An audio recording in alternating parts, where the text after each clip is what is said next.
Yeah. Ew. What's going on, man? Cooling. How you? My man. Yeah, I'm good. I'm good too. Hanging in there. What's up? Know you got that. Know you got that breaking news just now I seen one. I don't know if it's the same one you talking about, but go ahead. What you got? with the Westbrook to the Lakers. Oh, I didn't see that. I seen Buddy Hill to the Lakers. Yeah. So yeah, I seen that about 20 minutes ago, and then just now, I got a alert for the Westbrook to the. It's interesting to see which one is true because it's the same package going for each way. Right. Yeah. Because I was about to say, if the Buddy Hill jump went down, what do the Lakers have left to get a Westbrook? It was the same exact package. It was Kyle Kuzma, Harrell, another player, and the number 22 pick for tonight. Strad. That's crazy. Because it says, deal is nearly complete, whatever that means. Because I thought that was a lot for Buddy Hill. You know what I'm saying? It definitely is a lot, but at the same time, Buddy Hill is. I feel like he's solid. He just need a opportunity on a good team. You know what I'm Right, saying? yeah. I like this. Don't want to get misconstrued. I definitely like Buddy Hill, but like he hasn't reached the potential we thought he would. So like Right. he wouldn't garner that much in a trade, or shouldn't at least. That's all. That's all. Oh yeah. Okay. Gotcha. Yeah. Completely agree. Um, I hope the Westbrook. I hope the Westbrook trade is true. Okay. You Because why you hope so? if the Wizards trade Westbrook, I feel strongly about Boston getting Bill. Okay, you got those type of motives. Okay. Relax. Relax. It sucks though, because like I'm not gonna fall for the trap this time. What's that? You think pairing a big name with LeBron, but I don't like this pairing. I don't like this pairing. Like, what is Westbrook going to do off ball? He can't be off ball. He just can't. So, and LeBron isn't that great off ball. No disrespect. So Yeah. it's like, to me it's like I he Russell Westbrook he has to be on ball. LeBron, he's not that athletic anymore. Well, he is athletic, but about to be 37, 38. He full circle, man. Like he used to want people to stand in the corner and shoot when it was him. So now he has to learn to do the same, man. Yeah. Or we get to see this magnificent post game that he got, supposedly got. Yeah, I'll take that too. Yeah, I'll definitely take that. It's gonna be interesting to see. Man, that could definitely look forward to seeing that. Yeah. It from face value, it scares me a lot more than them just getting Buddy Hill. Yeah. No disrespect, but yeah. Yeah, no disrespect, Buddy Hill would be the better parent, but regardless if it might not work, Russell Westbrook is a scary player, man. Yeah. I mean, he not one of my favorites and not like that, but I mean, you talking about a walking triple double, man. Mm-hmm. And he's just relentless energy, both sides of the floor. Yep. So that's the kind of stuff you need. So fire sale in Washington or It's sale. I mean, if they're getting rid of Westbrook and potentially might get rid of Bill, it's definitely time to sell. Yeah. I don't know. If they get a nice haul back for Bill, that could be something. It is the East. Maybe to buy in and let chill and see what they do with these draft picks. And you might get a nice solid team in a couple of years, you know? And according to scouts, this is allegedly one of the deepest drafts in NBA history. They saying that? Yeah. Wow. So good. And the way niggas was talking was like, damn near everybody that gets picked tonight should be some type of contributing factor. Okay, we shall see. We Definitely will shall see. see. Only thing we know about the draft is it's officially been announced that Detroit is going to take Cade Cunningham at number 1. Okay, definitely look forward to seeing that later on tonight. Mm-hmm. So what time does that start? 7, 8? Probably like 8, I think. Okay, Because they only like 2 rounds, right? Yeah, it's only 2 rounds. Yeah. Yep. They might push it back later at 8. Yeah. Normally I'd be like with the super specifics, but since Boston we traded our first round pick away, I kind of lacked all. Okay. Yeah.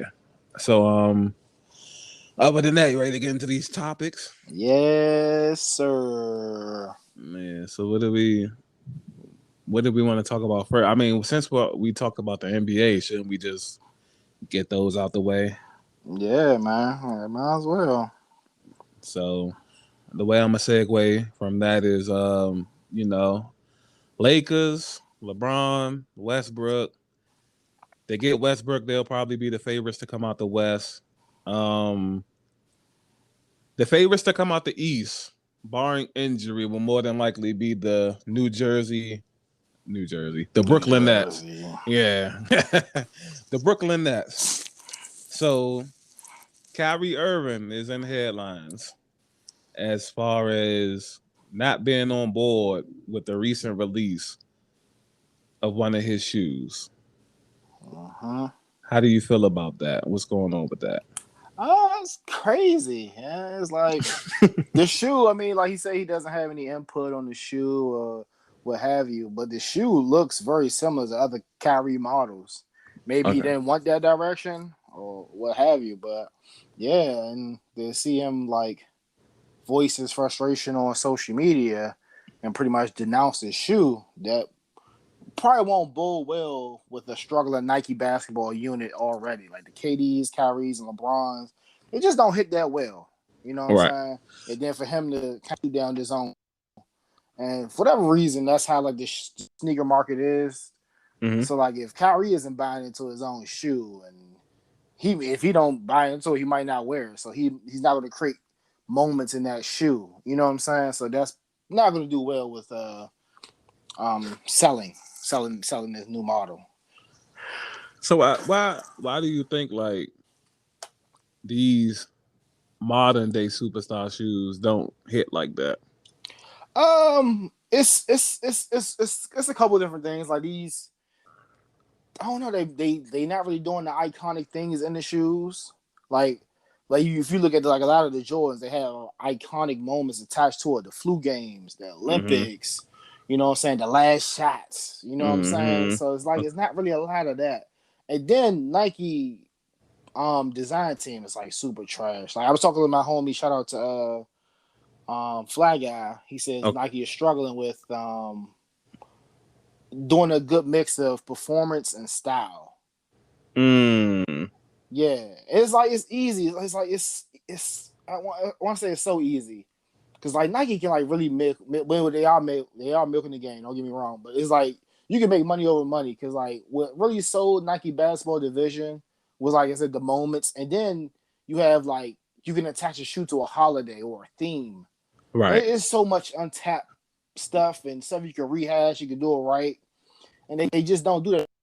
Have like you used to look forward to the Christmas shoes. You used to look forward to the Easter pack. The Black History Month pack, and so on and so forth. And I don't know, man. They shouldn't have been with that. Okay. So how do you feel about as far as like I guess creative control would go? How do you feel about like I'm assuming he doesn't have that much creative control over the shoes?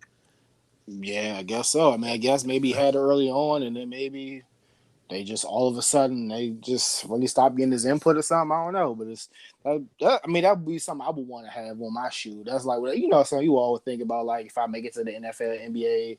For me, since I'm in the shoes, I was like, dang man, if I had my designer shoe, like what would I sign? That'd be definitely something I would want to put in my contract. I got like creative control over the shoe and colorways and stuff like that. That's something I would tell my team to negotiate for me. Yeah, that's definitely would have to have that kind of control. Like, the last thing you want to do is like, I get it, it happens, but the last thing you want to do is like you said, take it to social media. Yeah. And basically, once you make a post like that, you're gonna influence people not to buy them. You know what I mean? Right. And like Kyrie is already doing great. Like if you're a shoe person, you know what I'm talking about. So like these shoes never really sell out, and they always hit the clearance, the Nike outlets and stuff like that. So you can always get them at a discount price. You know what I'm saying? Right.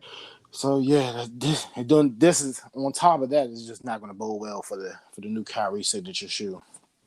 Yeah, and that's a very interesting point you brought up too, as far as like the iconic moments in shoes. Yeah, man. Yeah, like a lot of it almost brings you to like what we truly idolize nowadays. You know what I'm saying? Okay.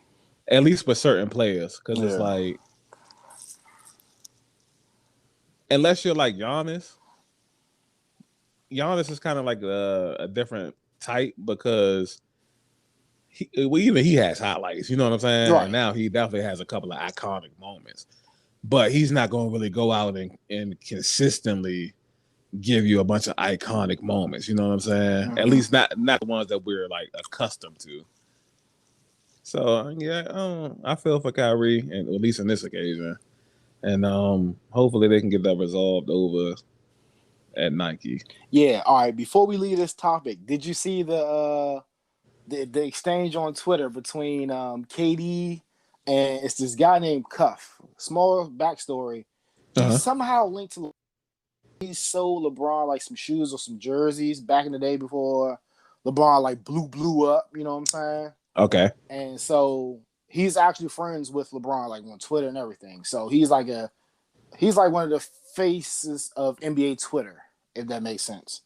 Okay. And so he has like some insight of where LeBron's going. Like for the decision, he knew LeBron was going to Miami. Everyone knew.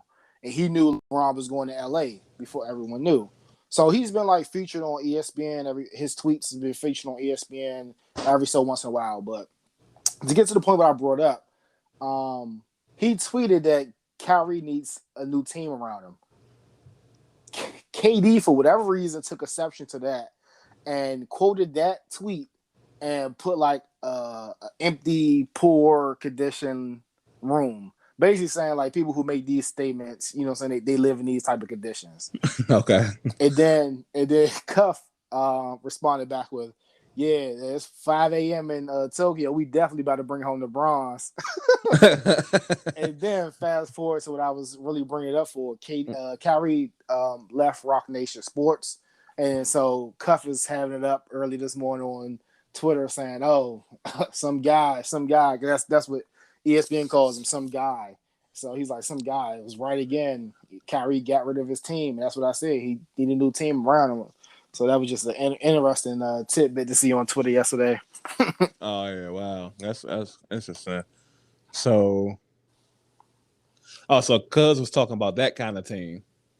I guess so. I mean, if he wasn't, he took that as a win, you know what I'm saying, to fit his narrative. Yeah, facts. So, yeah, definitely Kyrie is very interesting. It seems like something's always like surrounding them. You know what I mean? Correct. Yeah, I wanted to say that, but I was like, I don't know. Sometimes I be trying to chill on the players. I don't know if that be going too hard, but yeah, there's always something with them, man. It's always something with them. Yeah. So, ever since he left Boston, I've been cool on Kyrie. You know what I'm saying? Yeah.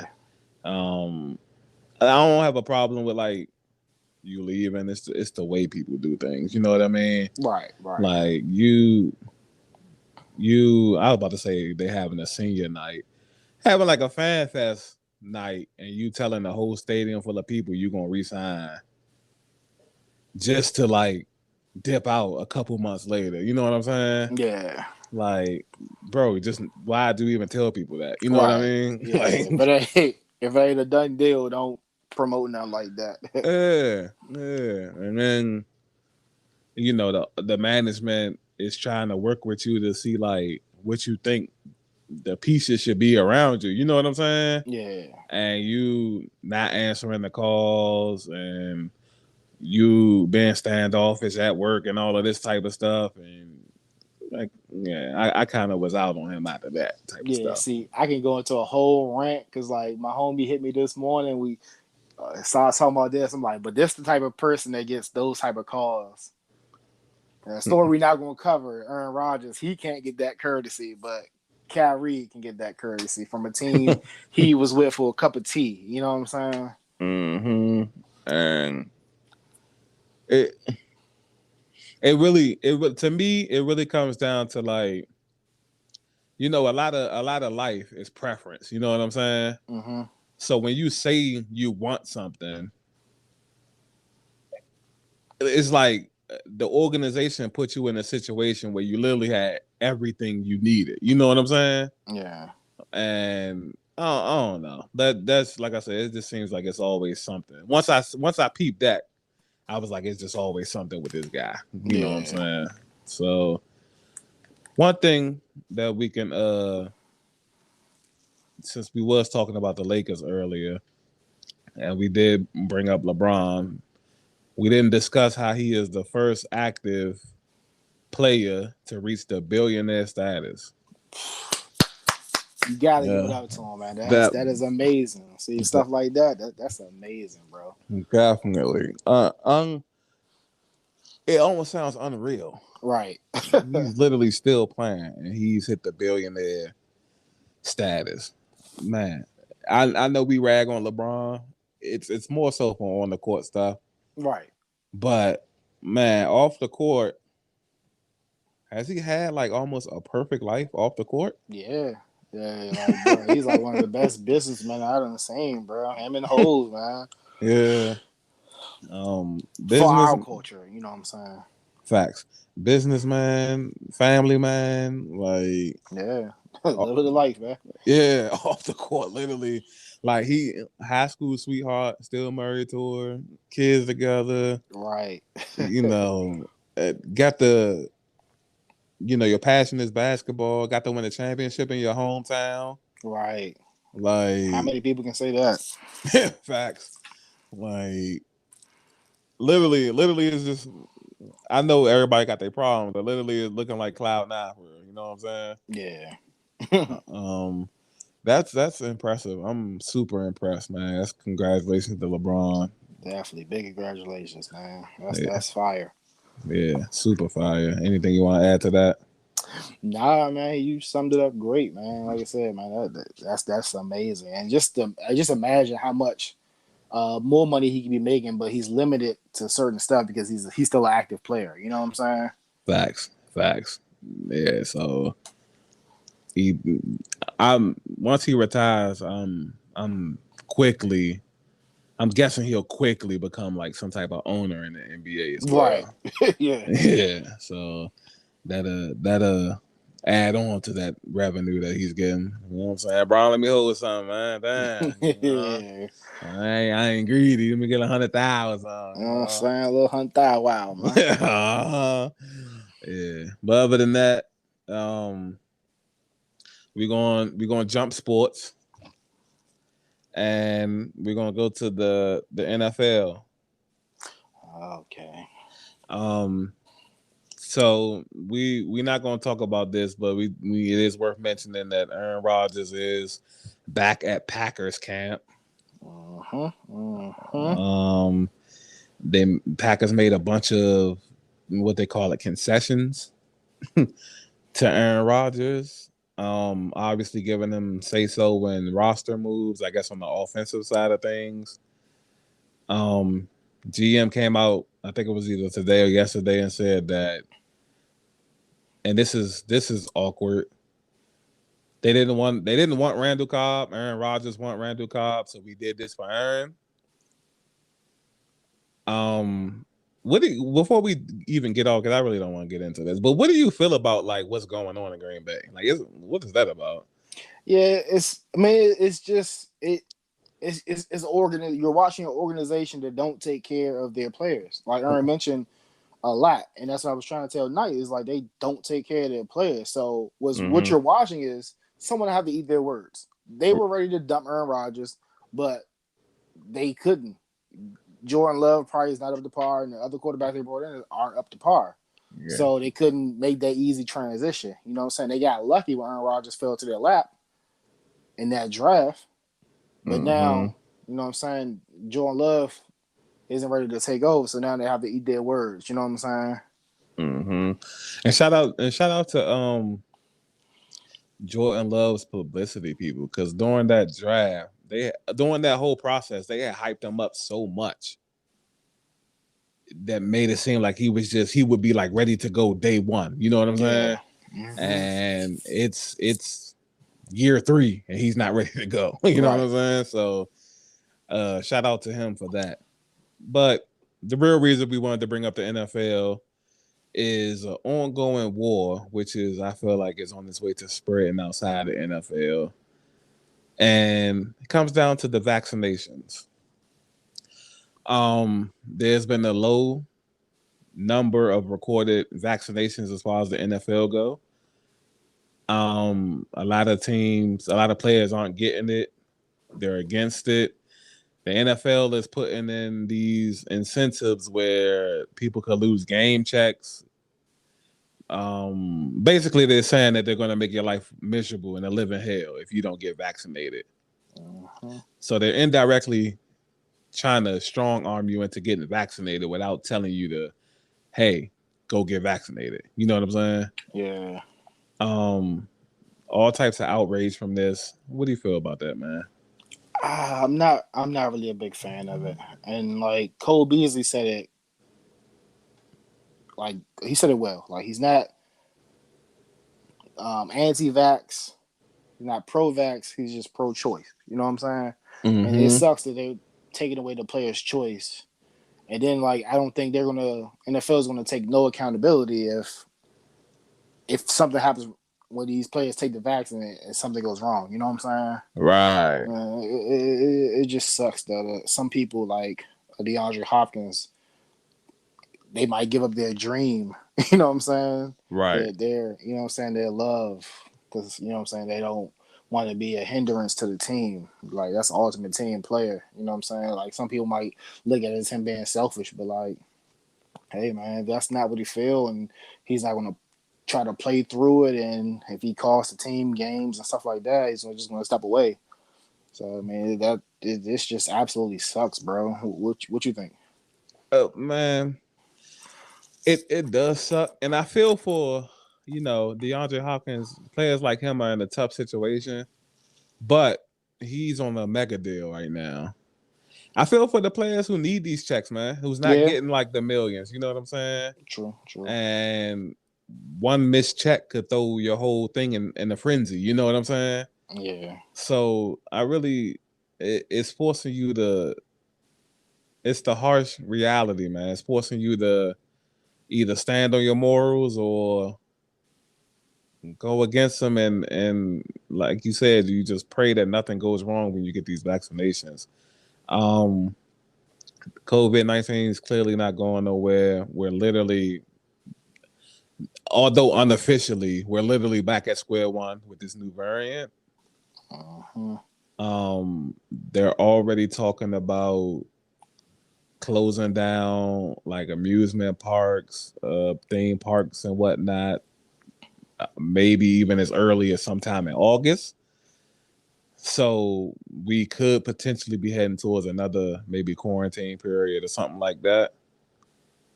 And I just feel like they didn't do this last year. And yeah, games was getting rescheduled, but not a bunch though. You know what I'm saying? Yeah. Like it wasn't nothing like super crazy or nothing like that. I felt like they could have just kept it that same format. You know what I mean? Right. I don't. You'll probably be better off because some people are pro-vax, so that help a little if y'all, you know what I'm saying. But Yeah. I don't know. Yes, I really. As much as I love football, man, you just want everybody to be able to. I don't want to watch slaves play. You know what I'm saying? Right. So I don't that, but yeah. But anyways, still sticking with the sports. Um, from football to gymnastics to the Olympics, we got to talk about Simone Biles. Backing out the Olympics, citing mental health. Which today the decision seems to be a little bit, the weight of that decision seems to be lifted considering the replacement won a gold medal today. Yeah. So shout out to Sonny Lee. Mm-hmm. And how do you feel about the backlash that Simone Biles was getting for backing out due to her mental health? I feel it's unwarranted, man. It's unfair. It's like crazy. You know what I'm saying? It's like it is like what made me like things seem like damn. It's like I seen like a, you know, your average white person, white male, American little trucker hat on, and just to hear him spew these type of words, like these be these racist motherfuckers that be wanting people to go out there and fight for the country or represent the country, as it pertains to the Olympics. And these people probably don't even like black people. You know what I'm saying? Keep it 100, keep it a buck. Mm-hmm. And you know what I'm saying? You don't even like her. You want her to go out and risk her health or her mental health for you. You know what I'm saying? Because you don't want to see what he says the Russians win another gold medal and all this other stuff. But I'm like, bro, I'm like, to deal with that, like think about it, bro. Like sometimes I hate going to work dealing with the pressures of sometimes dealing with work. Imagine having the whole U.S. on your back. Facts. And then when you go to work and and she's been handling it. And then when you go to do your job, they just keep moving the goalposts. Like to say we're not going to judge you because your moves are too difficult, like that is crazy, young. Mm-hmm. Like, and especially in the sport that she does this, you're judged on style and difficult moves. Mm-hmm. To say you're not going to judge her correctly because what she does is too advanced, the other gymnastics can't do it. Like that's crazy. I wouldn't want to deal with that stuff either, man. Like Yeah. that's fucking crazy. You? Yeah, I wouldn't have labeled it. I would have labeled it mental health, but before I would have pulled out citing mental health, I would have said exactly what you just said. In a nutshell, it's just unfair, man. Yeah, it is. It's just a person. You're being penalized because who knows how much blood, sweat, and tears she's put into this. You know what I mean? Yeah. And it's probably literally her life. Yeah, and that's like something I was talking to the game about, and he mentioned, yeah, like these gymnastics, they start off at such a young age. So imagine like you can't even really probably be a normal kid because you're in the gym practicing for this. You know what I'm saying? Mm-hmm. And then you're perfecting your craft to the point where you're making up stuff never seen before. And this is like second nature for black people. It's like when it comes to creative stuff, like once somebody taps in, they start you get on a roll. You know what I'm saying? Yeah. And it's just like, wow, I ain't never think I could think of nothing like this, but ain't nobody never did this. This shit's sweet right here. You know what I'm saying? Yeah. And for you to be like penalized for it instead of rewarded, it's really just one, it's a showing of how like not just the country, but the world, looks at blacks. You know what I mean? And two, like, come on, it's not to play like the gender thing, but it's a young female. What, she's 23, 24? Yeah, like 24, yeah. Yeah, so like, come on, like, it's not that deep. You know what I'm saying? Yeah. Like, she doing stuff you ain't never seen before. If she's sticking and landing everything, give her a perfect score. If it looks tough, you know what I'm saying? Yeah. Like all that other stuff is ridiculous. Like And they want to call her a pansy because they want to say she, you know what I'm saying, quitting. But like, how is like, oh, I can't give you the max amount of points because other people can't do it. How soft is that? Like, what kind of malarkey is that? That's some bull. facts, That's why I did this move. So no, I got, like imagine us playing basketball and we just say we like playing 1-on-1 or something, and you down 2 and you trying to win the game, so you shoot a 3-pointer and the scorekeeper say, well, I can't give you 3 points for that because you ain't do no move with it. yeah, you know what I'm saying? That's crazy. Right. So your opponent can't shoot a 3, so I can't give you 3 points. right. It's ridiculous, man. Shout out to Simone Biles anyway, because she's 24 with almost 30 gold medals. You know what I'm She's saying? already goated. Yeah, so she can never do another flip, and she'll be, she'll be doing her thing. Again, shout out to Sunny Lee for picking up that gold in her place. And from rolling on the gym mat to rolling loud, like I did that. Yeah, that was tough. Yeah. Rolling loud, and what a controversy we had here. Still raging. Headlines from Dababy, who made a homophobic and I guess HIV. I'll just say it's nothing really. There's no cool cliche way to say this one, but a HIV/AIDS, rant as well. Not really a rant, but just a remark. You know what I'm saying? And drew a lot of backlash from a plethora of celebrities in the music industry, acting industry, all around world. How do you feel about this giant mess? Another thing that's like uncalled for. Like, I know we only got a snippet of the performance, but I don't understand why he went on that rant. You know what I'm saying? Like, it was just like super uncalled for. Like, he probably has fans, you know what I'm saying, all walks of life. So like, to be, you know what I'm saying, say some stuff like that, and then like, for what, bro? Like, and then his whole just stance on trying to like just double down on it, stand tough on it. Like, sometimes you just gotta know when to shut up and apologize for your insensitive, ignorant remarks, man. Yeah. I would have. Well, one, I wouldn't have said it, period, because I understand business. And like you said, that community is, I'm quite sure, an avid supporter of Dababy. You know what I'm saying? Probably account for a nice amount of your streams, revenue. And when you're in a business like that, it's already hard enough to appeal to a bunch of people anyway. Let alone you saying shit like that's taking you in the other direction. You know what I mean? Yeah. All of it's completely uncalled for. I'm gonna go to the other side, and man, saying that stuff about HIV and AIDS.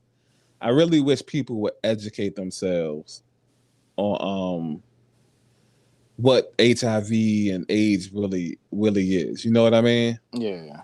Because as a society, we shun people who have HIV and AIDS when essentially it's just an immune virus. Like your immune system is, to make it simple, it's confused. So instead of attacking what it feels like is germs and bacteria, it attacks you instead. You know what I mean? Yeah. I mean, I know but just for people listening. So I really wish like the stigma on that would change in society. You know what I mean? Yeah. I really thought the story coming from that performance would be him bringing Tory Lanez out. Yeah, so he was just acting up all over the place, huh? but did Tory Lanez shoot Meg, man? Man, that might be a conversation for another day, man. Cause like, I mean, what I will say is, bro, it's been like a year plus and nothing has happened yet. So maybe it's not as cut and dry as it may seem. And no, I'm not in support of Tory right now until I know the full details. I'm not supporting Facts. nobody.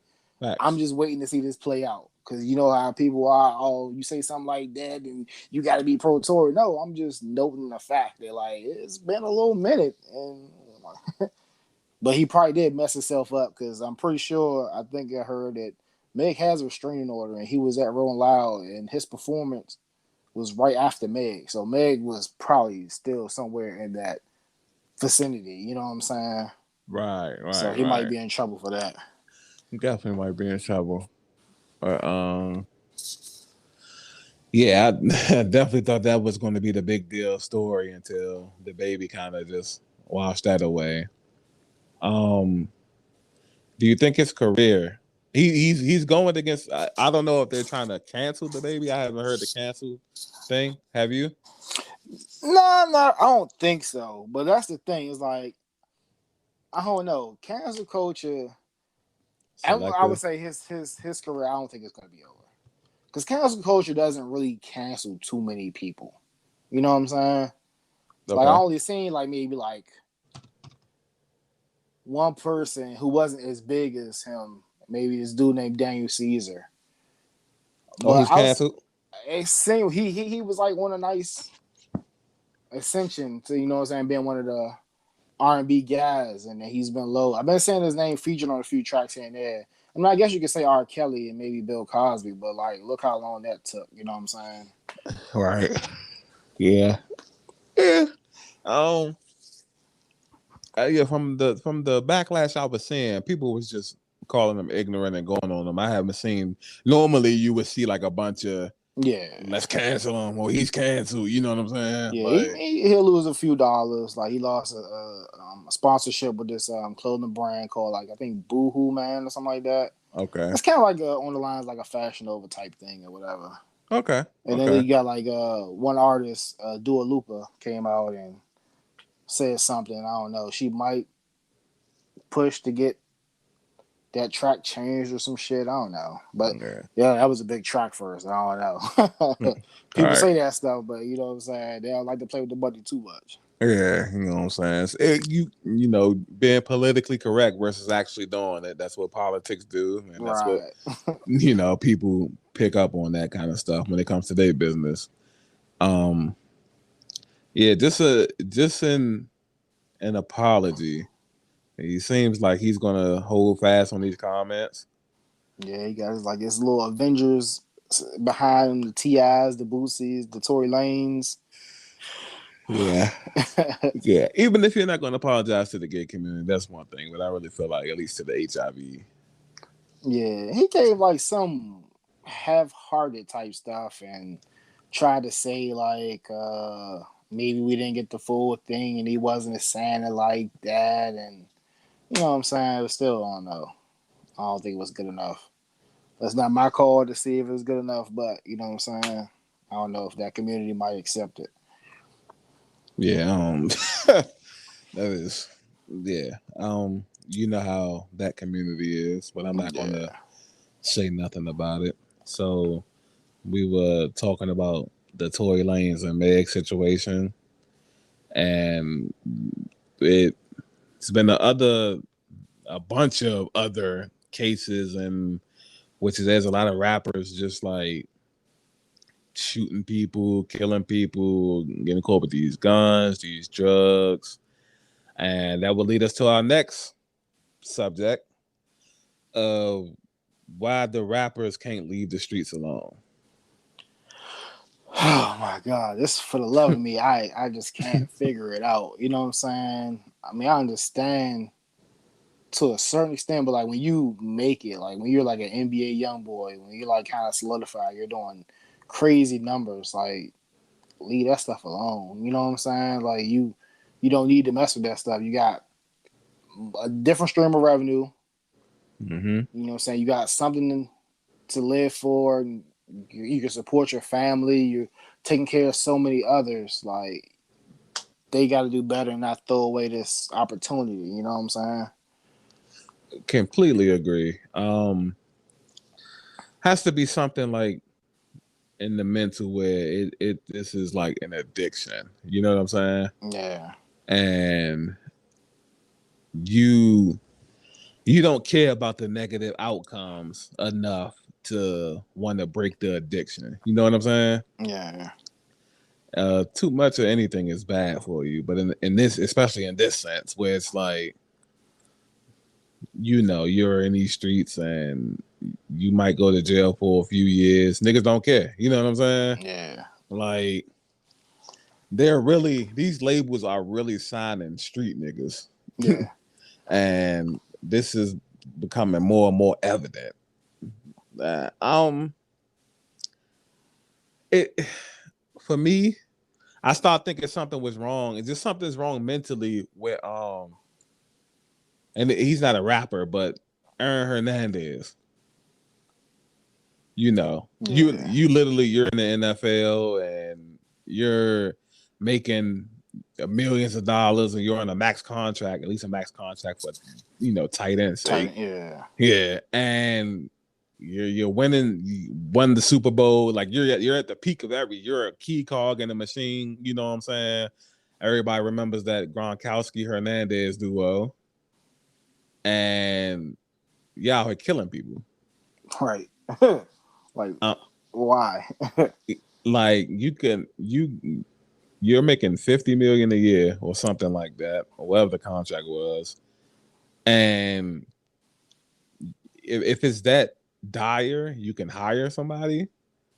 I'm quite sure you got somewhat of an entourage or something. You know what I'm saying? Yeah. That's when I first started to realize, like, yo, it's just something mental, where it's like you just can't leave that shit alone. Cause it's nothing else to really explain. Like, bro, if I got that much money, this type of life, I don't think I can ever get that mad. You got to like really, really do something. Right. To like my family or something like that to make me that bad to want to remove you from this earth and lose everything. You know what I'm saying? Right. And then like you said, we talk about all that. Then he has like a family he loved in the door. You know what I'm saying? So you giving all that up too? Yeah, I had a girlfriend, fiance, newly born kid. Yeah, just and these rappers they go down like how many we hear, oh, these gun charges or such and such got shot to death. You know what I'm saying? And of course you have the rare occasions where, you know, you do move away and you just get caught slipping. But those don't count. You know what I mean? Yeah. But yeah,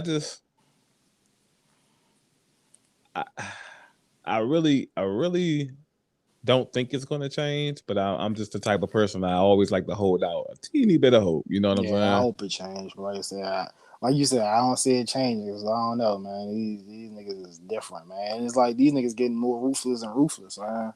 Yeah, like, man, nigga riding around with these AKs and it's on site, you know, broad daylight, and DC is having like a lot of problems now, you know, where it's like rappers beefing with each other and they sending people to shoot at each other and they killing other people in the process, innocent people, babies, man. Yeah. So definitely gotta do something about that. Gotta do something about that, definitely.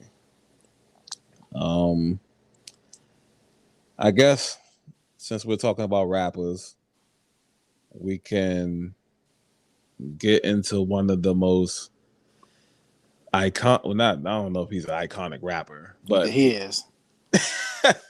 He is. I don't even know if you know who I'm talking. Dr. Dre.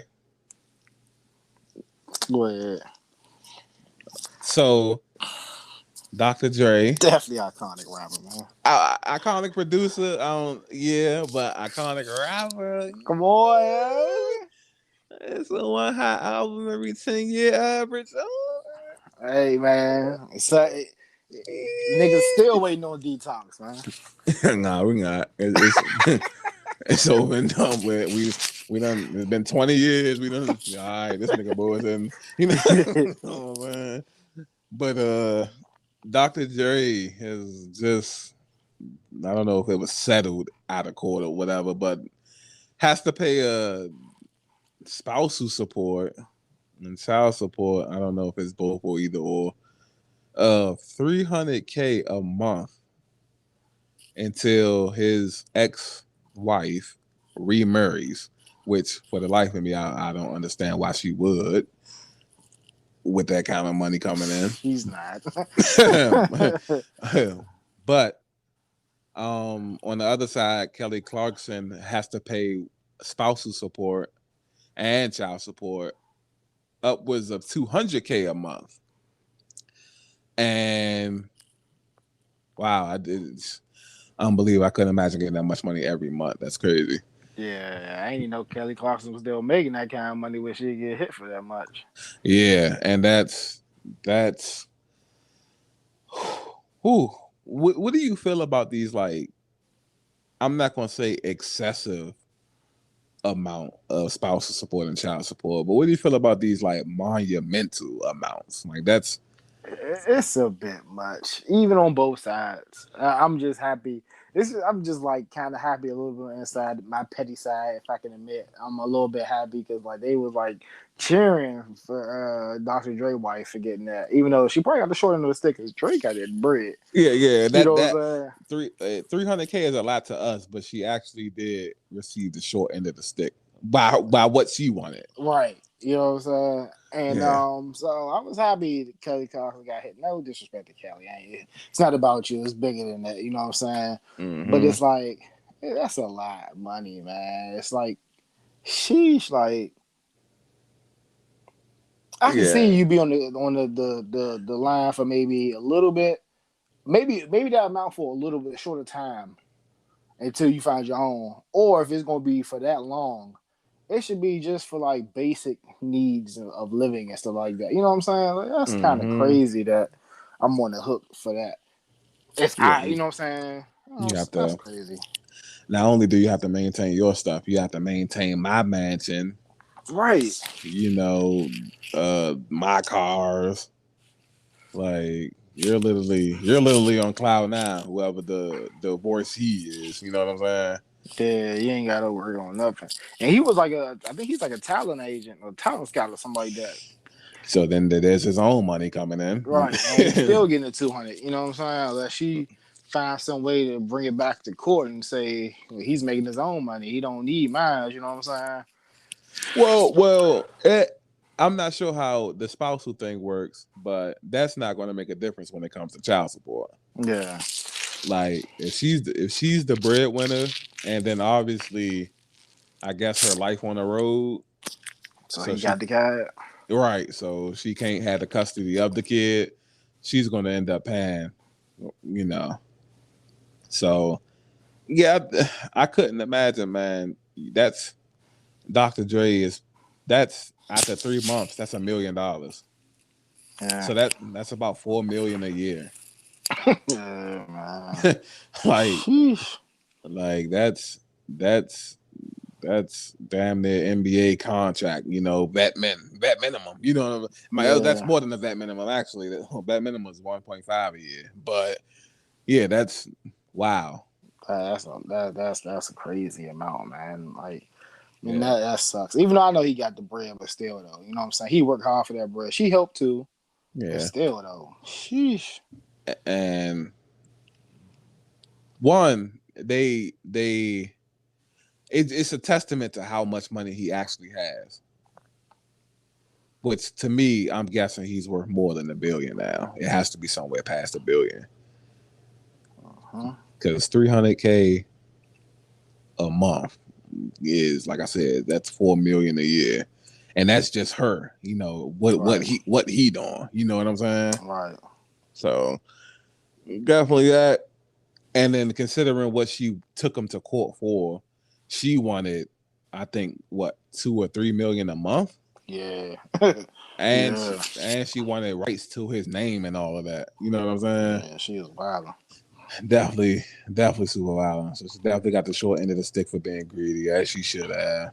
But 300K isn't bad. 200K isn't bad on Cousins and either. Shoot for the moon, land amongst the stars. Yeah, very, very popular and accurate cliche in this case. So from one producer to another, I'll what was it? Producer of the century? Yes, sir. Which I don't, here comes the hate. Somehow is like a travesty. But I get it. Dr. Dre going through a little legal problems, so they ain't. That's what pushed skateboard P over there. Yeah, he going through his little legal problems, so they ain't gonna try to reward the nigga or nothing. You know what I'm saying? True. I see how you can come to that. So, PHARELL, skateboard P, Mr. Yes sir, producer of the not the decade. Not the 2000s, producer of the century. That means this guy is the best producer we've seen in the last 100 years. Now, I can already tell by how giddy you are, how you feel about this, but I'm going to ask anyway. How do you feel? Man, I love it, man. Definitely like one of my favorite producers coming up, and still to this day, one of the guys who like made me like look into like, oh, that's a producer. Okay, he made this beat, and then that's like a person. You know what I'm saying? When I follow like his beats, because like that grinding beat was so iconic. Mm-hmm. Like that rang off in every lunchroom during the freestyle time of lunch. You know what I'm saying? Mm-hmm. Such an amazing guy. I'm glad he's getting his flowers now, man. Mr. Youthful. Definitely Mr. Youthful. PHARELL's 40-something, 50 years old, still looking the same as when he's 20. You know what I'm saying? I look older than that nigga.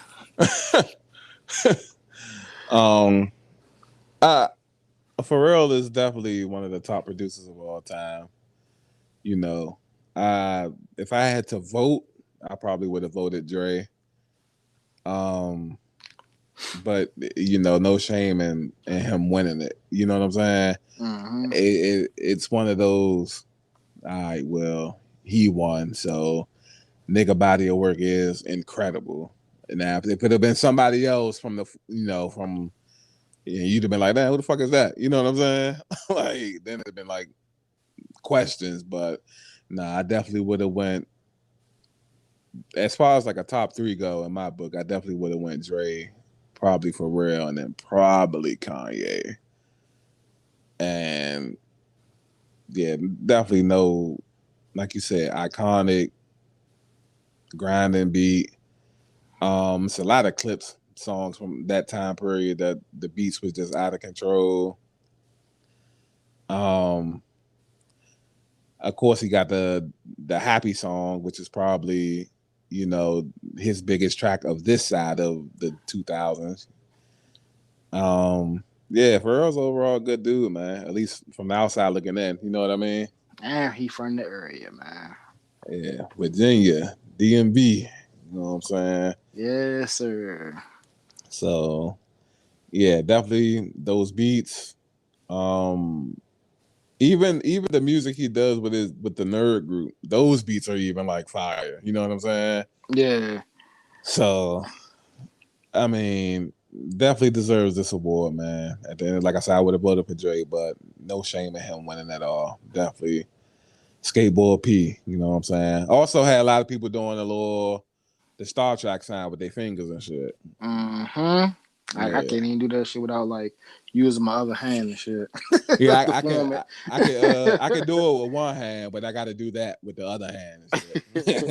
I can do it with my right hand, but I got to do it, with my offhand. I got to do it myself and shit. But Yeah, definitely fuck with Pharrell, man. Other worldly talent. Sometimes I sit back, right, and I think like when it comes to like the most iconic people in each little creative field, like when you think about like Kobe and Jordan and LeBron and them, or you think about like Dr. Dre and Pharrell, and it's like it's scary how good niggas is. Yeah. You know what I'm saying? Like a nigga, because we had a discussion. This is more so about Dr. Dre than it was Pharrell.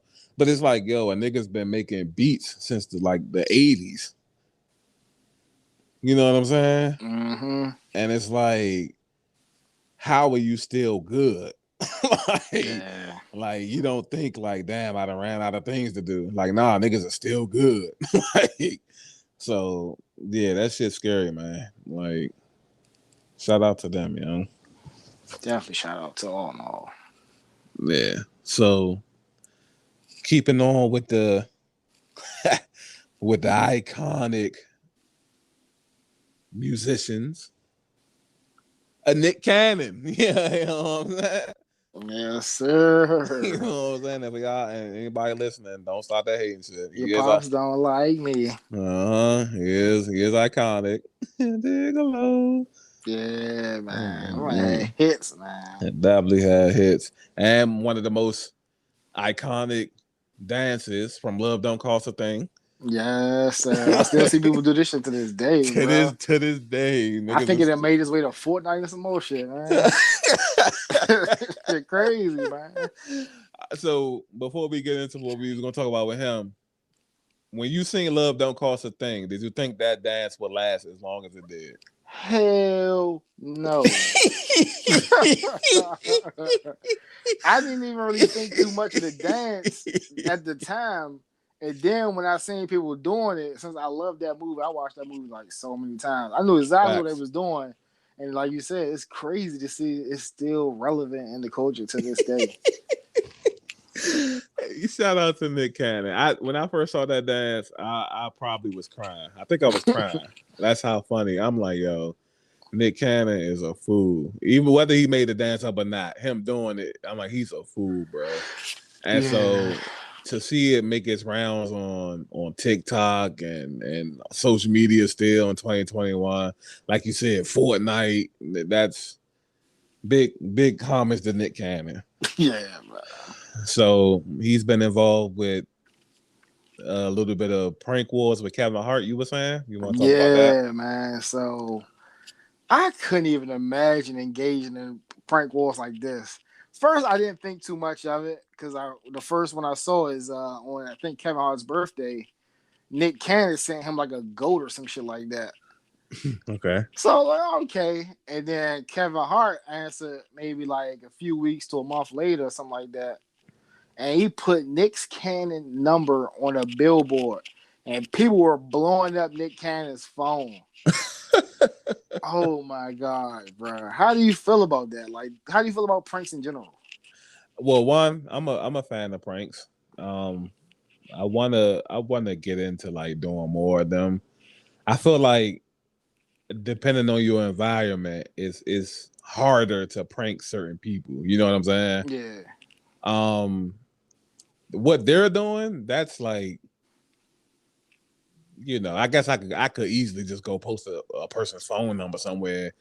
You know, we see people on Facebook do that a lot. Yo, call this number and tell her she ain't shit. You know what I'm saying? So I don't know if I'm willing to go that far.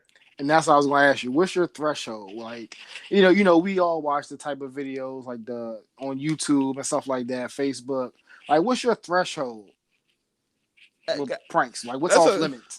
That's a good question because it's like I've seen some wild pranks, you know. Like I seen a video where the cuz is like with his mans and they drinking like sodas, and then his man's like turned his back for a second and he slipped like, you know, a Viagra in the soda or whatever. You know what I'm saying? And then that's crazy. Yeah, you know, like about a few minutes later, you can tell cuz it's like feeling different. You know what I'm saying? Yeah. And so it's like, I I could see myself doing something like that, but that would probably be like the threshold. Like I don't understand. Like buying somebody, I don't even get like what the GOAT thing is. I would have took that as a compliment, whole T. You know what I'm saying? Yeah. So I don't know about that. You got a threshold? Yeah, I like watching them, but I wouldn't want no prank to happen to me because like I wouldn't want nothing like nobody damaging my property. I wouldn't want to be I wouldn't want to get messy. Like I don't want to like get thrown in any water or anything like that. I wouldn't want like for me to be holding a soda and somebody drop a Mentos in it. I've seen stuff like that. Okay. I'm not really that much of a fan of a prank being played on me. Like somebody hit me with an egg or something. I don't know. I'm not with it, man. I guess I'm a party pooper in that sense. Yeah. Me right now, no. But if I was on their level, you know, we having fun one day, it might turn into some wild shit. You know what I'm saying? Yeah. Yeah. Not really. This ain't really a prank, but you know, some shit like a food fight or some shit. You know what I'm saying? Yeah. It's funny because like back in the day, like we used to do shit like that. Like say like we're in the mall, right? Mm-hmm. And we're like walk, you know how like it's different traffic lanes in the mall hallways, right? Mm-hmm. So we're going this way, and like we would like bump niggas into the oncoming traffic and stuff. Oh, okay. We would Yes. like say like if you're walking through the neighborhood and you just walk past a house or something like that, we wouldn't say nothing. It would just be a nick knock right then and there. Like we played so many crazy jokes and pranks, man. Oh my god, you had to be on your toes during that time period, hanging around Southview, man. Yeah, that's fun. That's a classic, by the way. The Nick Knock. Man, well, that's why I say I'm not a fan of pranking. This has been my last one. I say the last prank I'm gonna say is like when we used to like, first start driving. Right, my homie Dexter. He was like one of the first people at the car, and he's like the one of the. You know how like we be in a party and like it sucks for one person to have the power of the party because they kick people out. Right. He's that type of nigga. So whenever it's time to leave them all, right, he would just run to their car. So you had to be on it. So what he's gonna do is he's gonna lock you out the car. He's gonna leave you. So man, they did that shit to me at Rivertown. I was mad as hell. He ain't gonna leave you, but he's gonna feel like he leave. He's gonna drive off or whatever. I was mad as hell, bro. Yeah, see that I wouldn't even want somebody to fake like they're about to like we somewhere else and the nigga might drive off or some shit. You know what I'm saying? Yeah, like that. Yeah, I wouldn't like that as it. But yeah, I definitely like even the prank that I did do, like, you know, faking like you in love with somebody and shit. That's my type of prank and shit. You know what I'm saying? Yeah, that's cool. That's cool. Yeah.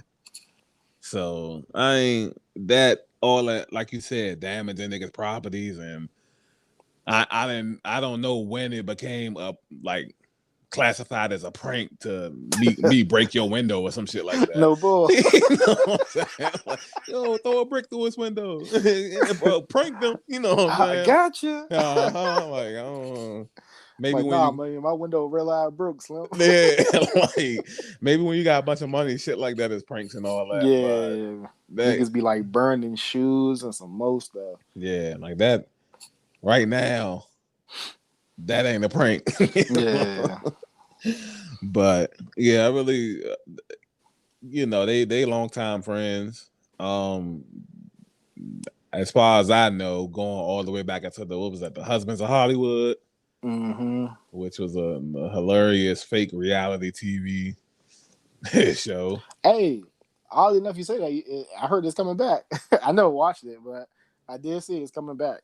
Yeah, I would watch that. That show it's funny. That's a funny show. Like I rag on Kevin Hart a lot, but when he's not trying like too hard, he's like definitely funny. Like him, Nick Cannon. They had Robin Thicke on there before he had quit to get back into his music grind or whatever. what's the guy's name? JB Smooth, is that his name? Yeah, the bald head comedian. Yeah, he was on there. He's fucking hilarious. I forgot. I'm not gonna remember the other bald head dude. And the guy who used to be married to Tisha Campbell. Dwayne Martin. Yeah, he was on there. He's fucking hilarious. They all hilarious, but yeah, just I don't know who's going to come back this time around. But as long as it's Kevin Hart and Nick Cannon, which I'm hoping at least as long as that's the core, then they can make anything work. I feel like, you know what I'm saying? I think Shade Room copied Robin Thicke's post, so I want to say he might be on board for coming back.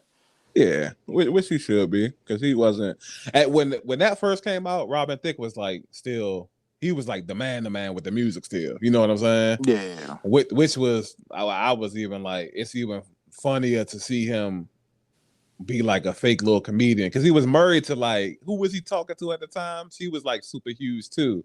I can't even remember. They used to always make jokes about it.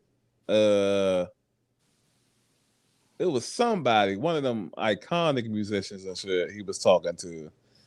And she ended up like breaking up with him or something. They used to make a bunch of jokes about it on there and shit. But yeah, that I definitely will watch that. You know what I'm saying? So shout out to them for that. Paula Patton. Paula Patton, that's who it is. Yep, Paula Patton. Got it. Yep, good shit right there. Yeah, so he used to talk to Paula Patton, and obviously she was the breadwinner, so there was a lot of I can't believe you're making me want to watch this shit. No, all I'm gonna ask, right? Just go watch like an episode or two, and then you probably gonna want to watch more. It's really fun. It's like funny. It's like funny, real shit. No bullshit. Yeah, and I think I watched the episode of something back in the day. But yeah, I might have to tap back in. Yeah, a whole bunch of cameos from like celebrities in Hollywood. Like every episode had like a cameo from somebody or different little character. Oh, Nelly too. Nelly was in it too. That's right. Okay. He's the other full-time. Yeah, and that's because I remember being like surprised by Nelly and Robin Thicke. I was like, I ain't think them niggas was like comedic. You know what I'm saying? Yeah. Yeah. So hopefully they do that and shit. Yeah, go watch. I urge you, go watch a couple episodes, man. I think you'll like it and shit. All right. But Kevin Hart was in the news for other news as well. Declining an offer to accompany Jeff Bezos on a trip to outer space. His reason for declining was that when he researched the success rate versus the failure rate of launching into space and people losing their lives, the number was way too close for comfort. He says, this isn't a quote, but I'm going to paraphrase it. If the number was 80-20, maybe even 70-30, I might would have done it. Without getting into specifics, the number's damn near 50-50. Damn. He says, 20 years from now, when I'm in my 60s and I've, lived out the fullest of my abilities, kids are grown and can handle their own, and I feel like there's nothing else to accomplish in life, maybe I'll revisit that. But for right now, too much riding to potentially lose it all going into space. How do you feel about that? You agree with him? Yeah, I mean, I wouldn't even want to go even when I'm older, man. I'm good on that. Yeah, I'm good. Yeah, I'm good. I'm scared of roller coasters. Fuck, I like going to space. It's interesting to see his threshold was as big as it was. My threshold isn't even 70-30. Like 80-20 is enough for me to say, nah. Yeah. You know what I'm saying? I'm more, when it comes to shit like that, when it comes to death, I'm more of a 95 and 5 would have been my threshold. You know what I'm saying? Like, and that's with anything. It's anything like simplistic. Late last year in December, I went to go take a I forgot what kind of test they call it, but basically it's the one where you're running on a treadmill for a certain amount of time, and they got all these wires and shit hooked up to you and shit to measure your heart and your organs and all that while you exerting energy and stuff. Okay. And because at the time I was dealing with like some anxiety issues and whatnot, so I asked them what was the percentage rate of people like passing out, not dying, but passing out like while doing this test. Because at this time I was like heavily out of shape and shit too. You know what I'm saying? Uh-huh. So when she pulled up the little number and was like, yes, 99% to 1. I think across the country only like a certain amount of people only really passed out from this test, and you can count them on 2 hands. And when she said that, I said, "Oh, okay, yeah, I can do this." You know what I'm saying? Yeah. Like that for a whole country, that's not bad. So my threshold is pretty high. Like it has to be damn near, impossible for it to happen almost. You know what I'm saying? Yeah. So I'm like you though. I don't like roller coasters. I worked at Six Flags for a few summers, a few years. That turned me off completely from roller coasters. I done seen way more space crabs explode and burn than I've seen niggas go to space and come back. You know what I'm saying? Yeah. So Cool. the most iconic, besides the nigga landing on the moon, after that, the most iconic space shit was when shit was blowing up. You know what I'm saying? Yeah. And pieces of the rocket ship scattering throughout the whole country and all that silly. You know what I'm saying? Yeah. So yeah, I'm good on that shit, man. Until niggas change that number, yeah, fuck it. So the invitation was declined to Jeff Bezos, who then in turn took a couple of other, I guess, celebs, maybe not in our culture, but celebrities on this trip. And you were saying that he donated $100 million to who? To Van Lathan. I'm not sure what Van Lathan is. I think is he with CNN or some shit like that? I think he's like with CNN or some shit like that. Yeah, I have no idea. Cool Yeah. name. Cool name though. Cool It's name. the guy you know what I'm talking about though? Yeah. Is the guy who cried doing the whole Trump thing and shit? Oh yeah, okay. Him, Okay. yeah. Gotcha. So yeah, got 100, no strings attached. He can do whatever he want with it because he won some humanitarian award. So his award on top of that was $100 million to do whatever you want with it. I couldn't imagine 100. We was talking about 100,000 and Right. 200,000, but 100 million. All my good people around me who did right by me, they good. Yeah, they good, bro. Everybody we always talk about in the party. We hit the lottery and stuff like that. Niggas is good, bro. Yeah, niggas is good. I probably buy 2 houses, one on the West Coast, one on the East Coast. Be good. That's it. You know what I'm saying? Yeah, I ain't gonna fake. I'm gonna ball out a little bit, but we talking about it. I'm gonna have me some nice cars. I mean, maybe like at least 2 nice cars, and like an everyday jump. It's funny because like I was when I went to Forestville Mall, I seen a Bentley. Seen the Bentley I wanted. It was getting towed. He was getting towed. I don't know why, but it was on top of that tow truck when I was going to 5 and below. But them Jones sexy. I probably gotta get me one of them things. Yeah. You know, I always love my clothes and shoes. Oh yeah, yeah. So you already a avid shoe collector. So I could just My imagine what shit gonna shit be would look crazy. like. And that's all I was trying to tell Fly Guy. He's always like, I ain't buying no more shoes. Nigga, you buy shoes now, you broke, nigga. You get that type of money, you not just gonna stop liking shoes. Like, come on now. You will not stop buying shoes. I ain't gonna say you gonna go stupid crazy, but you gonna get some stuff. Like you're still buying shoes now. You don't have the money. We don't even have jobs, and you're buying shoes. Imagine if you get 100 million or whatever. You got a cop, bro. Yeah, and I would like, because we was having this debate, and I was like, I wouldn't be big on the cars, but I would my balling out is probably going to come from the houses. If this, like, because I would want everything in the fucking house and around it. One, I would get like a bunch of land surrounding it. You know what I'm saying? Yeah.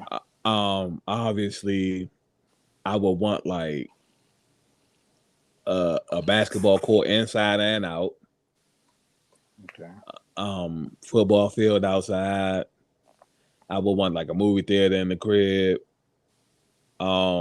Like a couple of sections in the house, like where it's like, I guess they can be like real type of rooms, but like prop rooms that like shoot films and scenes and shit in. You know what I'm saying? Yeah. True. Yeah. So like my shit would be souped up house-wise. You know what I mean? Yeah, I definitely could trick out the house too. I definitely would want some of that stuff. And like a big ass game room or some shit like that. Because I would definitely like get some of them old arcade games and definitely have like some nice TV setup for like the new systems and stuff like that. Yeah, I definitely would trick out the houses too. But it's like I like the idea of a big house, but like I don't, because like you see what happened. And that chink's knock on wood, like with all these people breaking in these houses and stuff like that. That's like a lot. I mean, granted, you had the money for security systems and security guards and stuff like that, but sheesh. Yeah, I would. Yeah, I would have like people probably living with me more than likely. Yeah, you can have a big enough house to do that. Yeah, security, like you said, security. Unfortunately, you just will have to have guns on deck. You know what I'm saying? Yeah. You know, as long as you got paperwork for everything, Right. and you ain't armed guards with that too. yeah, right, exactly. Yeah. Everybody got straps. Yeah, so all that, and the fact that you would still like would try to be somewhat like low key, like you don't want to post videos with your address in the background and shit, like, you know what I'm saying? Right. Yeah, don't be out here flaunting and you know what I'm saying, bring the wolves to the house. Yeah. Like I that kind of money, I guess besides going on party vacations to different places, there's really no reason to even like flaunt. You know what I'm saying? Right. Yeah. And I still like I just noticed that like I don't post a lot on IG now. Right. So like I like, you know what I'm saying? Like I think my last post was like during the pandemic, like probably almost a year ago. My last skit I did when, you know what I'm saying, I was with the boys, but like yeah, I wouldn't post shit. Oh yeah. I ain't know it's been that long and shit. Yeah. Oh yeah. I gotta get back more active, man. Yeah, facts. So like active with the skits or that too. I ain't just my IG is dry, man. oh yeah. I'm a fucking I go through little periods where it's like I be having to force myself to keep pressing and shit. Cause I'm really, contrary to people's beliefs and shit, I'm really just not a people person like that. You know what I'm saying? That's interesting. Yeah. Like I'm around so many people. I need, to me, I'm a balanced person, so I need balance. You know what I'm saying? Okay, I'm with you with that too. Like, yeah, I definitely would need my space too. Like, yeah, it's like sometimes I could be a socialite and then I'm like an introvert. You know what I'm saying? Right. And I'm just like that too. So however much time I spend with like people, I need that same amount of time alone. Yeah. So yeah, but you know, with the whole social media thing, that's a different animal. You know what I mean? Yeah. Like, cause that shit, that shit like hella corny for real. Yeah. So that'd be a thing in itself. But then you get like the good spots, you know what I'm saying? I posted on Facebook. I deleted it now, but I posted on Facebook earlier that Deion Sanders' son followed me on Instagram and shit. Oh yeah, I'm definitely like we was like going to talk the shit in the parties or whatever. I was definitely gonna ask you how that came about. So I follow him on Instagram or whatever, and I follow him on Twitter and Instagram. Instagram for sure. I think I might have just seen like somebody repost him on Twitter, and maybe that's why I'm saying it or whatever. So he had posted like a music video, and I had reposted the jump to my story like the other night, like it was like late at night or whatever. And I tagged him in the jump. I just tagged him in it, you know, saying the jump was fire and shit. That's how I do everybody when I repost that shit to my stories. And so he had like the jump. You know how the jump it automatically make like a DM. Okay. Yeah, so the jump it make a DM or whatever, and he had liked the jump, and then he reposted it to his story. And so I had reposted that to my story that he reposted it. So I'm like, all right, well, you know, that's cool. You know what I'm saying? Baby prime, you know what I'm saying? That's all right Yes, sir. So, you know, I've been on Instagram sparingly, but I haven't really been on like since or whatever. So, you know, the story been gone. Like I think this was like Tuesday night, I think. So the story been gone.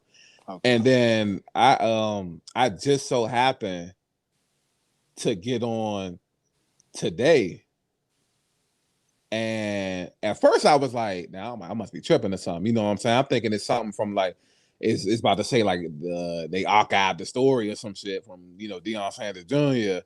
But when I look and I'm like, they don't say he following me, you know what I'm saying? Yeah. And so you know, I go to his page and I'm like, you know, he got 150K followers. He only following 500 people. And I'm one of the 500. Like, that's crazy. You know what I'm saying? That's dope, man. yeah. So I was like, yeah, I'm really appreciative of that. And it'd be like little stuff like that just kind of, you know, it's make the process be worth it and shit. Just little recognitions here and there. You know what I'm saying? Yes, sir. But yeah, niggas definitely came a long way, man. Man, get followed by the Power Rangers. Yeah, the baby goat, man. I just gotta score like one of them viral jumps, and then we just all good, yeah. Yeah, I'm telling you, once you get that jump, man, you can be off from running, man. Man, that's gonna be a wrap. Like I said, people, I was like everybody, like you said, everybody that's just been down with like the cause or a cause, you know what I'm saying? And, like whatever niggas trying to do, niggas gonna do. Let's just go from there and shit. But yeah, that definitely was real dope and shit. So I think we covered all. Did we cover all the topics? I think that was just about everything. Yeah. Let me see. We pull it up. Yeah, man. I written the stuff down, but sometimes I might have. Yeah, that's crazy. That is everything. Yeah, cool. So then I think the only thing we didn't talk about was what's that? Kanye. How do you feel about what's going on with Kanye, man? My man buried himself into the Atlanta Stadium. Yeah, Mercedes making the album. I'm slightly disappointed because the album was supposed to come out last Friday. Yeah, a lot of people are like sick. And instead of dropping the album, he just he sold out a stadium for a listening party, which was basically he just probably just made this money to pay the stadium so he could live there.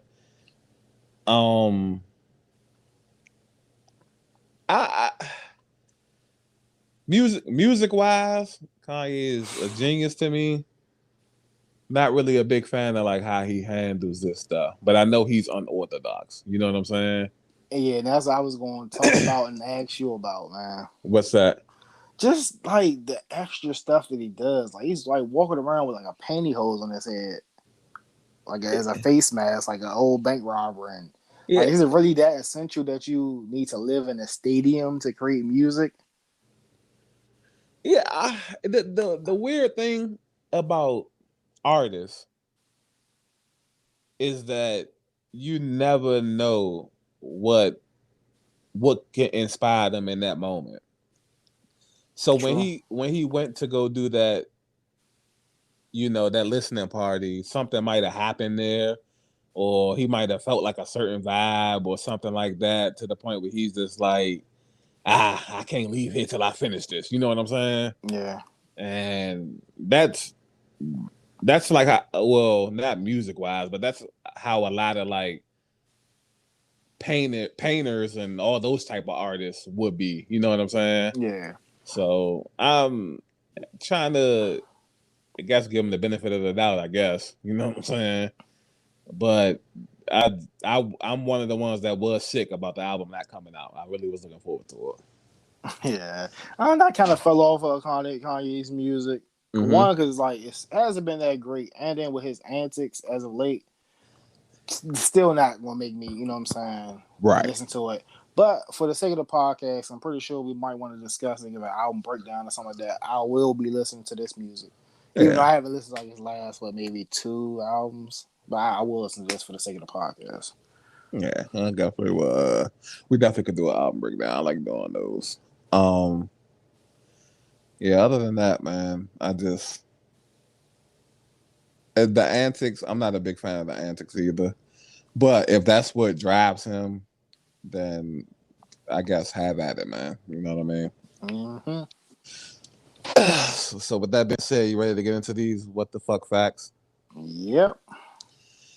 Okay. So I stumbled upon this fact because we were I was looking at some wrestling things, and this just so happened to pop up in a different thumbnail, so I ended up reading up on it, and it turned out to be true. So we're both huge wrestling fans, and did you know that Abraham Lincoln was a wrestler? No, I did not.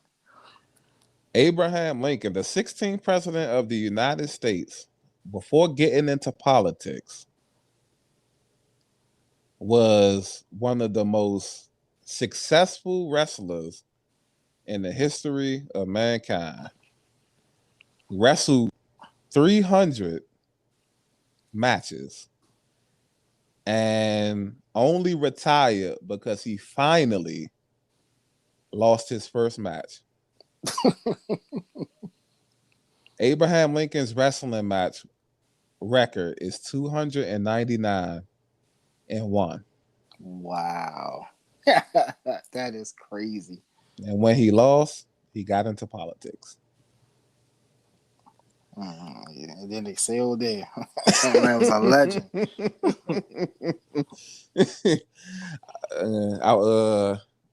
I was reading up on it.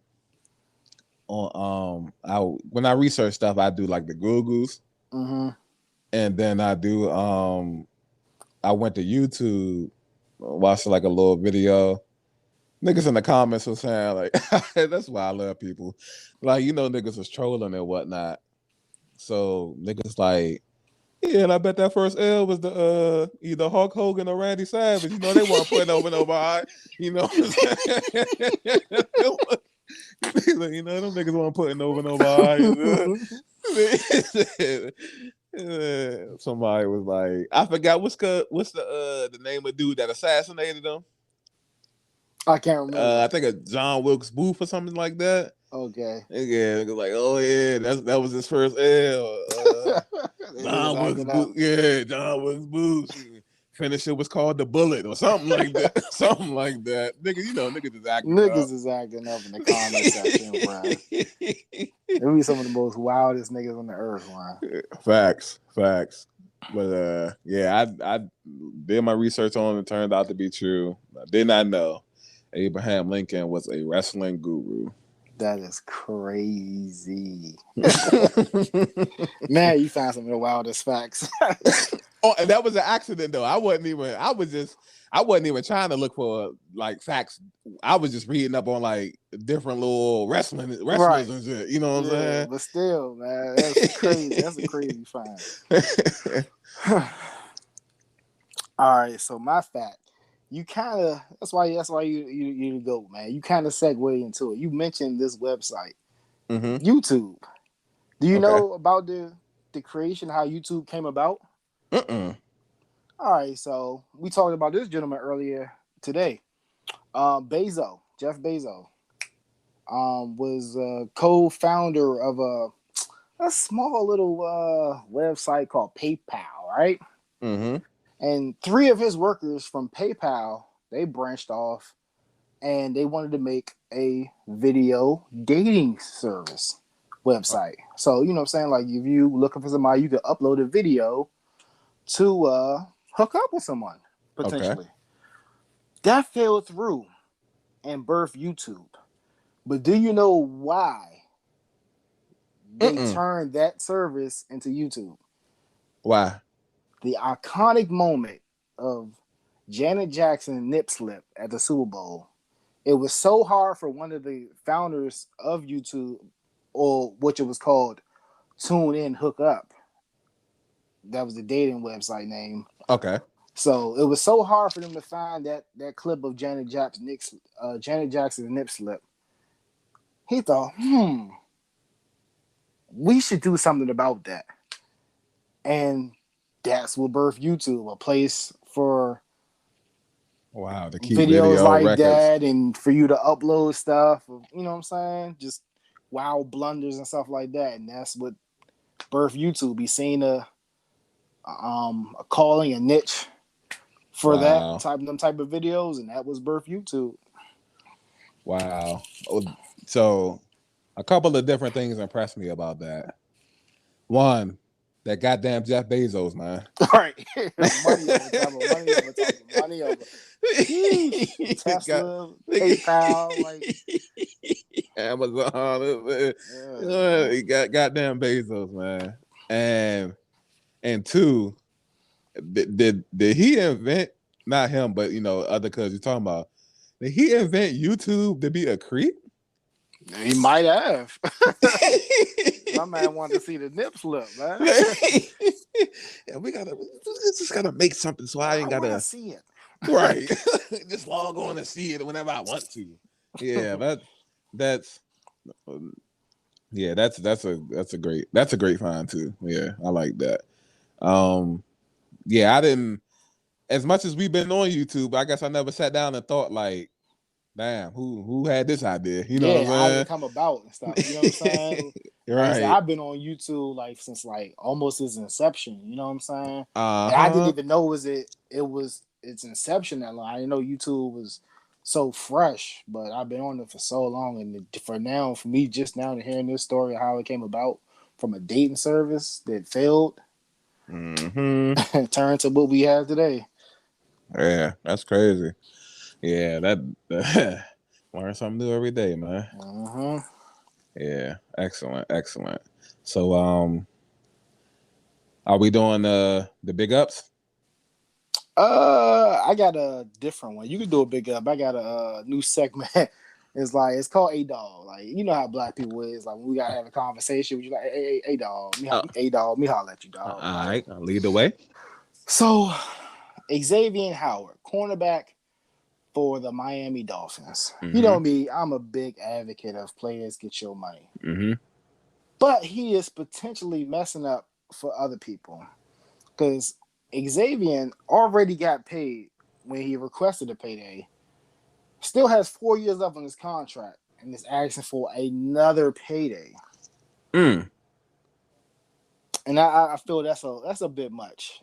Granted, he's been balling, coming off a 10 interception year. But still, man, like, come on. Like, we can't pay you every year. You know what I'm saying? All right. We're not going to keep redoing your contract every year. Yes, I'm an advocate for players getting their money, but you have to get your money when it's time to get your money. Okay. Like, you signed that contract. You know what I'm saying? Okay. And it's the same thing as like how I feel about the whole Aaron Rodgers situation. You know what I mean? Like, if you didn't want to sign like the 6-7 year deal, you want to be free after 2021. Say that in the deal. You know what I'm saying? Like, I think the only people obligated to sign like lengthy contracts is rookies when they first get drafted. I think you're not obligated to, but you know, for you to get that type of money, they're gonna want to have you. Like your thing is like with contract. You know, you got to meet in the middle. So if you want 100 million, whatever, they're gonna want to have you for X amount of years. You know what I'm saying? facts. So, I mean, you have your stance. I disagree a little bit with it. Okay. Because, like, you know what I'm saying? Say for instance, say you're a running back, right? Mm-hmm. You know, they don't have a long shelf life. But you come in, and granted, you're a rookie, and you're balling. And, you know, they're running you down to the ground. They don't really have a passing game. All right. You don't, you know what I'm saying? You won 2 rushing records. Okay, 2. Okay. And now it's time for you coming up on your what? 3rd, 4th year. Mm-hmm. You don't want your money? You want, you know what I'm saying? I would inquire about it. And I guess it just depends, you know what I'm saying? Like, if it's 2 years left on the deal, you maybe could, do that. But for you said Xavier Howard got 4 years left. I'm not a fan of that. Yeah, you said he got 4 years. Like that means like paid, so I'm not about to say he just signed a deal yesterday or something. You got You know like he literally probably just signed a deal like a year ago. Right. And they just paid him. So I'm not a fan of that. But like for like you, for a person who's balling out, who's at the end of towards the end of the contract, and you're like super exceeding your contract. Yeah, and granted, a rookie, you know what I'm saying, it's a standard contract. Right. There ain't too much wiggle room they can really do with a rookie jump. You know what I'm saying? Right. Yeah, I could give you halfway through the contract or coming towards the end of it. I can give you that, but because like these owners, they can cut you, trade you, however. You know what I'm saying? Whenever. Right. Yeah. I guess I get both sides. You know what I'm saying? The running back situation where you said a nigga coming off 2 rushing titles and you know what I'm talking about, right? Was that Zeke? Yeah. Yeah. Like, yeah, I could see him doing that. You a rookie, you coming out of college, back-to-back rushing titles. Even with a down year, still was low key putting in work. You know what I'm saying? Yeah, I still almost at 1,000. Yeah, so that's what evaporated O-line, eviscerated due to injuries and no threat of a quarterback as Dak went down. Right. So niggas know, oh yeah, Zeke in the ball. Let's go ahead and pack it in, y'all. Put 8-9 in this box. He's still kind of doing his thing. So yeah, that's like understandable, but 4 years left. Come on, bro. Yeah, he's wilding. That's why they had to have a conversation. A-dog. You messing up for people who really need their money, and who deserving of a new contract. Right. Cause good luck being traded, because like no one's gonna want to deal with that headache. And then even if they do, damn, they got to renegotiate with a knucklehead who just came off 10 interceptions. He know he gonna want that bag. I ain't gonna lie though. That is impressive though. It is. But that's the whole thing about negotiations and knowing when to cash in. You know what I'm saying? Yeah, he cashed in too early. yeah, because a lot of we talked about this the other day too. A lot of like athletes they scared to bet on themselves. Right. That's what I was just about to say.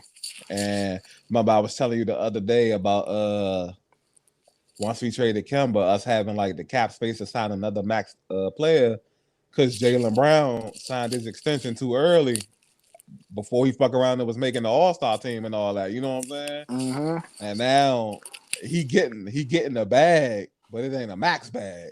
Right. So, you know, if he'd have bet on himself, he'd have been getting like a max. You know what I'm saying? Yeah. Like Tatum max is like 150. You know what I'm saying? Mm-hmm. Jalen got a max for like 85, 90. You know what I'm saying? So that I know you can get hurt. Hopefully niggas carry you like how they carried Dak. You know what I'm saying? Dak was betting on himself, got hurt. They still blessed. You know what I mean? Yeah. But yeah, Xavier Howard. Wow. Yeah, I don't know. So let me ask you this, right? Okay. Let's say like they rework the deal, and now he getting the bag he feel like he deserved. Mm-hmm. And then the season happens, and he goes from 10 interceptions to giving up a bunch of touchdowns. If the team asks for the money back, does he give it back? No. Nope. He's definitely not going to give it back. Yeah. So yeah. Yeah. That's a good segment right there. Yeah, and it ain't gonna be like it ain't got to be an every day, every podcast. But you know, whatever it calls for, man. Like the shout outs. I don't think I have a shout out. I could maybe my joint will be Simone if we get to it. But yeah, that's what I was. What you got? That's what I was gonna shout out. Simone Biles, man. Shout out to her because it takes a lot of strength to carry the weight of the world on your shoulders. You know what I mean? Yeah. It takes even more strength to actually take the actions of sitting the world down and getting it up off your shoulders. You know what I mean? 24, 26 gold medals. Mental health is everything. If people not treating you fairly, you don't have to put up with nobody's nothing. You made it. You know what I'm saying? I wish more people would think like that, because people feel like you gotta put up with this and that. You got people going through unnecessary stress and traumas and all this type of shit. You know what I mean? Yeah, for some bullshit. Yeah. So shout out to her. As soon as you peep a little funny business, oh yeah, I'm gone. You know what I'm saying? Right, yeah, that bullshit. Exactly. I'm gone. So yeah, shout out to her. That's my shout out for the day. Yeah, I echo the same thing because I ain't really have a shout out. I'm about to say that's the only thing I can do. For a person I can give a shout out to Simone. And something that well, man. So with that being said, this has been another Head for the Hills podcast, and we out. Bye.